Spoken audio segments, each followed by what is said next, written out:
And good evening. Thank you for hanging in to the very end. I guess this is around the top of the ninth, so I'm a Cubs fan, and I guess that makes me Mitch Williams. So we're not entirely sure what's going to happen. I'm very glad to be here. I'm a law professor by trade, so this is a really nice opportunity for me to address a very different group of folks than I normally do. And I've spent the last 3 years thinking far more than anybody should about the Infield Fly Rule.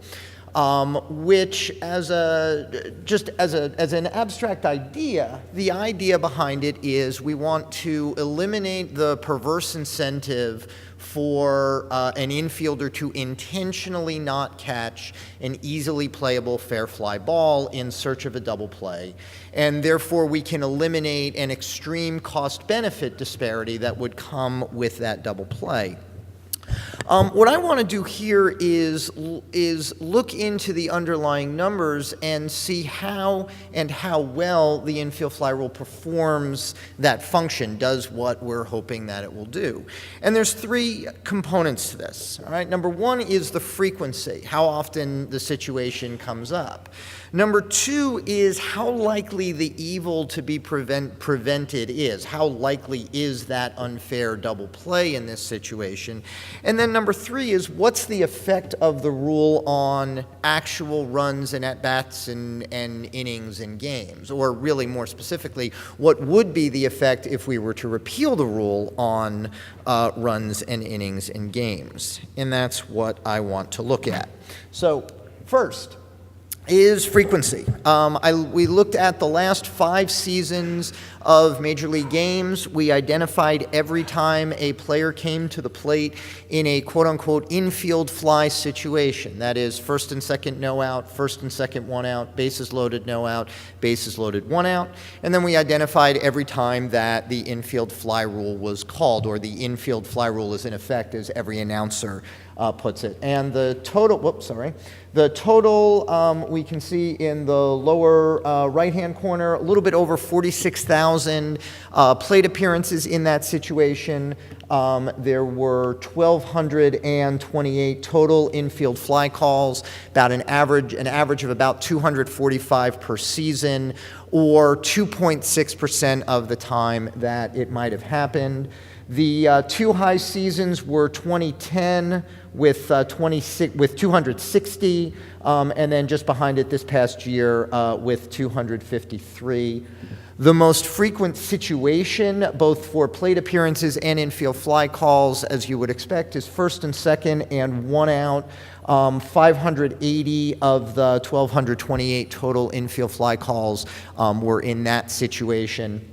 And by the way, that 1228 does not include about 50 or 75 balls that I couldn't tell whether infield fly was called or not. You just couldn't determine it from looking at the video. It looked like it could have been or should have been, but I'm not sure. I left them off of this. So to the extent that there's an accuracy here, it actually undercounts how often it gets called. By percentage terms, interestingly, the greatest frequency by percentage is actually the two bases loaded situations. For most of the seasons, they were over 3%, including in 2012, bases loaded 1 out was our single high percentage of 3.7%. All right, so second question, how likely is the double play? How likely is the evil that the rule, or the problem that the rule is designed to prevent? Now, this is something that we can't measure empirically. We can't go back and replay the game without the infield fly rule. We can't go back and determine what would have happened under a different set of rules. What we can do, though, is to use the location of the ball on the field as a very rough proxy for the likelihood of of the double play.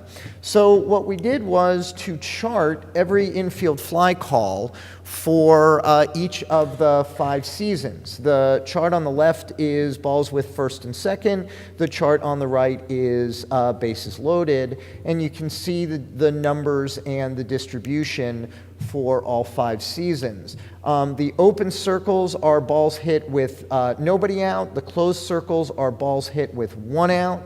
The open squares, such as this guy right here, are balls on which infield fly was called. The infielder didn't catch the ball, but the runners didn't advance. The closed squares, such as this guy right there, I think I'm pointing at the right one, these are balls on which infield fly was called, the infielder didn't catch the ball, and the runners did advance, or at least they tried to advance. This play right here was in a, I'm sorry, it's actually a little higher. This was a Mets-Dodgers game from last year where the second baseman dropped the ball, the runners got confused and ran, and Yasiel Puig got tagged out, just kind of wandering lost between second and third. And anytime people can make fun of Yasiel Puig, of course, they're going to take the opportunity to do it. The triangles, which you can see a little bit further out into the outfield, these are those balls that I mentioned a couple minutes ago where it looked like infield fly could have been called, maybe even should have been called, but I'm not sure. I included them on the charts, but just to get a sense of placement. So in thinking about this, we want to make 3 assumptions. And the first is that the closer the ball is to the infield and or to the target base, that's the first base that the infielder is going to throw to start the double play, the more likely the double play is. Shorter throws, okay, more likely that you can make the 2 throws necessary to get the double play. And the more likely the double play, the greater the incentive for the infielder to try this, the greater the incentive for the infielder to intentionally not catch the ball and see if he might, if we took away the infield fly rule, that he might be able to turn the double play. Second assumption, that without the infield fly rule, infielders would be doing this intentionally. They would be intentionally not catching the ball. It's not just that they'd be dropping it when they meant to catch it. They actually would be intentionally letting it fall to the ground. But that means they'd be better able to turn the double play because they're going to position themselves well. The ball's going to fall in a way that's convenient for them to pick up. They're going to surround the ball. They're going to be able to pick it up, and they're going to be able to make those throws. So it's going to be a much easier play. The double play is going to be much easier for them to try to make. And then third, kind of relatedly, if you took away the rule, infielders would practice this and they would get really, really good at it. They don't have an incentive to intentionally not catch the ball right now. But if you change the rules and you give them that incentive, these are professional baseball players, they will get pretty good at it. So with those assumptions in mind, what can we glean from this? Well, I think it's fair to say that a double play is likely on almost all the balls on the infield grass and on the infield dirt. All right, easy to control, close throws, and the infielders are going to be in a good position to get themselves ready to make the throws that are necessary. I also think that the double play is still a pretty good likelihood as you go a little bit further into the outfield and onto the outfield grass, where that first throw is going to be to third base. So that is everything with first and second, and bases loaded with 1 out, where you can get the double play going third to second. So I think that covers everything from, or a lot of these balls, from just to the right of second base all the way over to the left field line. All right, it's a short enough throw that it might be worth the risk for the infielder. Now, one of the things we do see in that respect, though, is some wide variance, because we see, for example, in 2011, there happened to be a lot more balls hit into the outfield grass on the right side of the field than on the left side.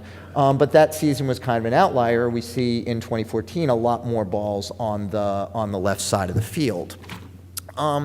On the other hand, I think the double play is significantly less likely the further into the outfield you go. So we've got this little lonely filled-in square here on a drop ball. This is from the 2012 National League wild card between the Braves and the Cardinals. My apologies to any Braves fans who are in the audience. This is actually the play that got me started down this rabbit hole. I also think that the double play is less likely on balls behind first base and sort of along the right field line. And I think the throw there is going to be too long.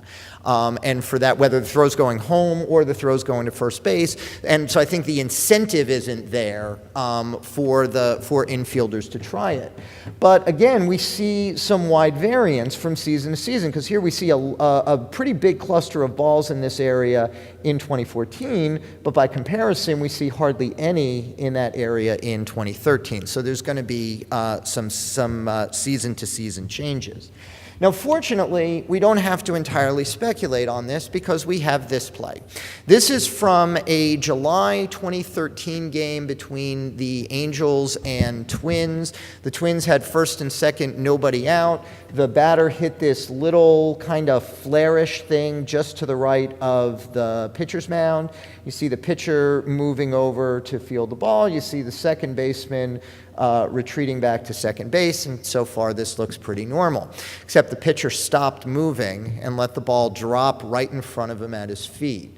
The umpires did not call infield fly, not for a particularly good reason, and the Angels got a double play on this play. Actually, could have gotten a triple play, except the pitcher threw to the wrong base. What this shows, I think, is that fielders will try it. If you repeal the infield fly rule, infielders would try this, all right, if they thought on the right ball. All right, and it will work on the right ball. The question is, how often does the right ball occur? How frequently does the right hit occur? And the charts that we looked at suggest pretty frequently. All right, third, can we measure the practical effect that the rule has in terms of run production and its effect on games? Now, recall how the infield fly rule operates. What we're trying to do is stop the infielder from intentionally not catching the ball and getting a double play on the two base runners, not on the batter and a base runner, but on the two base runners. And the way the rule does this is by imposing an outcome on the play and taking away the incentive for the infielder to not catch the ball. So with the infield fly rule, he's going to get the same outcome on the play, one out on the batter, all right, and the runners are not forced to advance and in all likelihood are going to stay put. He's going to get that same outcome whether he catches the ball or not. And therefore, we take away the incentive to not catch it. But if you take away the infield fly rule, suddenly the double play becomes a possibility. And that double play is going to be on the two lead runners, most often on the two lead runners. And if this all happens with one out, the double play is going to end the inning. All right, so with that in mind, how can we try to measure the practical effect? Well, one way is through run expectancy, which is the number of runs on average that a team is expected to score from a given base out situation until the end of an inning, until the end of that turn at bat. So what I looked at was the change in run expectancy on the batter following the infield fly, because that's the guy whose situation is going to change. Because with the infield fly, the batter's out, the runners in all likelihood stay put. So the next batter comes up with one more out and the same base runner situation, same number of runners on base in all likelihood in the same position. All right. Without the infield fly rule, that guy is coming up, if we assume the double play on the infield fly, then the next batter is coming up with two more outs, one less runner on base, and again, if it all happened with one out, the double play ends the inning. He's not coming up to bat in that inning at all. He's not going to hit until the next inning. So it seemed to me that the difference between the run expectancy in those two situations gives you an indication of the effect that the rule has. So, for example, take bases loaded, nobody out in 2014. So with the infield fly rule, the next batter, you get one out on the fly ball, runners stay put. So the next batter comes up with one out and the bases loaded, and a team in that situation in 2014 had a run expectancy of a little bit over 1.5 runs for that inning. Without the infield fly rule, assuming the double play, the next batter comes up with 2 outs and runners on first and second. A team in that situation had a run expectancy of a shade under 0.4 of a run. The difference, a little over 1.1 runs, that's the loss in run expectancy without the infield fly rule. That's the average runs that the team will lose if you change the rule. So what do we see? We see a pretty significant, I think, loss in the 2 no-out situations. So bases loaded, no out, it's a run expectancy difference of about 1.1 runs on average, so a loss of 1.1 runs per inning. First and second no out, it's about 2/3 of a run per inning. The effect with the one-out situations is a little bit less pronounced, in part because the next batter, or the batter up after the infield fly, without the rule, he would be leading off the next inning. So he's batting with nobody on and nobody out, and that's actually a reasonably favorable run expectancy situation. So the difference, so with bases loaded, one out, the difference between hitting with the bases loaded and 2 out, which is where we are with the infield fly rule, or leading off the next inning, it's only about 0.2 of a run higher in bases loaded and 2 out, so it's not that significant a difference. And it actually is turned on its head for first and second and 1 out, because the run expectancy is actually higher for the guy leading off the inning than it is for a batter hitting with a runner on first, with runners on first and second and 2 out. It's in terms of run expectancy, you're better off leading off the inning. Now, would you rather have first and second and 2 out in the 5th or be leading off the 6th? Probably depends on whether you're winning the game or not. And then the last thing I looked at was to try to measure the runs lost, or the runs that would have been lost without the infield fly rule. So for every infield fly call, we looked at how often runs were scored in the same inning subsequent to the call. All right, with the expectation being that since without the infield fly rule, we're going to assume the double play. Some or all of those runners are going to be knocked off of base, and that means they're not going to score, or at least they're not going to score in that inning. So one indication might be one indication of the runs that were lost. So we see of our 1,228 infield fly calls, on 375 of them, runs scored subsequent to the call in the same inning. So we can say, okay, some of those runs might have been lost. If we look at first and second 1 out, of the 580 infield fly calls, and that, again, that's our most common situation, runs scored subsequent on 115 of those. And again, those are runs that we know are not going to score, at least not in that inning, because the double play is going to end the inning. Excuse me. And then what I did next was, once I identified when runs scored subsequent to the infield fly, we then looked at how often that affected the outcome of the game, in the sense that if you took away those post-infield fly runs, the outcome of the game changes. Either the winning team loses, or you end up in a tie game. We don't know how the game ultimately would have come out, but at least it would have marked a change from the actual result. So of our 375 total infield flies, where runs scored subsequently, on 107 of them, the runs would have made the difference in the game. They either would have changed the winner or would have produced a tie. And it's of our 115 with first and second and 1 out, 32 out of those 115, the runs affected the outcome. Now, this is an admittedly imprecise measure because we can't test the counterfactual. Maybe the rest of the inning would have played out differently and those runs would have scored. Maybe the rest of the game would have played out differently and those runs would have scored. We just don't know. But it's still illustrative. I think it gives us a sense of the possible effect on particular runs and at-bats and innings and ultimately games that taking away the rule might have. So I'm going to stop there. And I'm happy to talk about the normative conclusions about that we can glean from these numbers, although ultimately I think that's going to depend on the preferences that you bring to the conversation. If you are a fan of the Infield Fly Rule, and I will admit to being one, you're going to think, well, the numbers kind of support this. I mean, it's, 1,000 plus, it's almost 250 plays that would have been very, very different each season. If you're not a fan of the rule, you're going to say, it happens 2.6% of the time. No, less than 3% of the time. What's the big deal? So I'm happy to talk about that in Q&A, as well as if I'm not an empiricist by trade. So if folks have other thoughts on ways to measure this, I'd love to hear it. Thank you.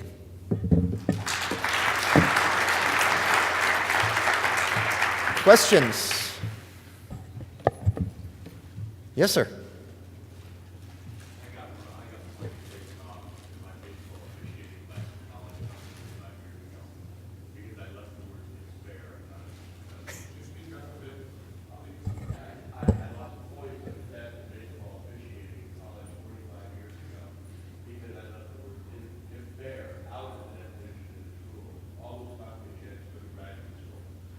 Very involved in this rule. I think one of the things that makes this confusing is the umpire judgment section. And for the umpire has to make a call meeting, and he doesn't know where exactly that ball is involved. You may remember the game between the Scotland and White Sox a few years ago. The ball went up, a gust of wind came, and blew away the hell. We get to the outfield, we had a shortstop, and a diving for it, and missing it. And Steve Stone up the third. Well, they had to turn it back to the infield and all this stuff. But the umpire didn't know when it was going to blow or it didn't blow. But a lot of these times they think they let the infield go way up before they have this all my opinion. And that's kind of the problem. They can restrict it to balls in front of the infielder. Yeah, then you can pick the ball and make the play. But if you run it out into the outfield, then that's the question. I'm sorry. I mean, would you advocate or something, stricter guidelines on umpires on what their judgment really ought to be on the infield fly? In fact, have a left field and you know shoulder catch. Mistakes are going to. Did everybody hear the everybody here? It's basically that if the problem is that there are balls that go a little too far into the outfield, or that the runner is still on the move, is that a potential problem? I think the umpires actually handle that well, because the way they explain the judgment call they make on it is that they look at two things, neither one of which is actually mentioned in the rule. And one thing they look at is arc, is the ball hit high enough in the air, and the other thing they look at is the fielder settled under the ball. So they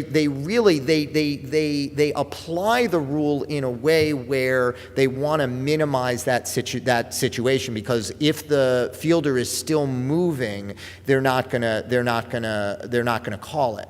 And from what I've seen on video, they're pretty good about that. I didn't see a lot of ball. Nothing that really jumps out at me like, boy, this guy went a really long way and he was still running when he caught it. They're pretty good about waiting until the infielder gets settled. Now, there's a balancing act that needs to be done, because you're right, they do have to call it quickly enough to put everybody on notice, but not too quickly that, if something strange happens with the wind, it's going to end up with in a strange situation. Yes, sir. Can you look at all the difference between, when you cut infield fly rule affects the bat, and if there was no infield fly rule, it would affect the lead runner.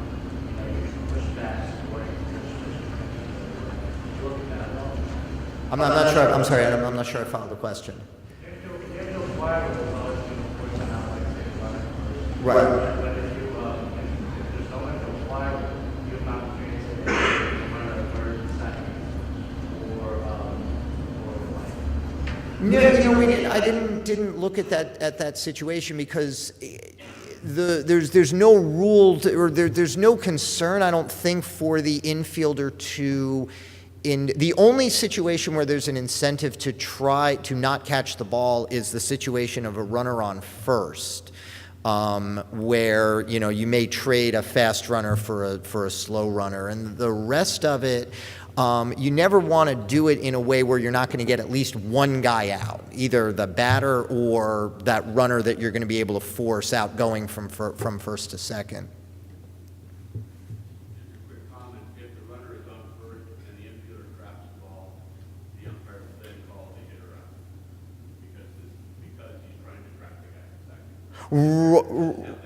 Right, but if he just lets it, but if he's smart and just lets it fall to the ground, he's going to be able to get away with that.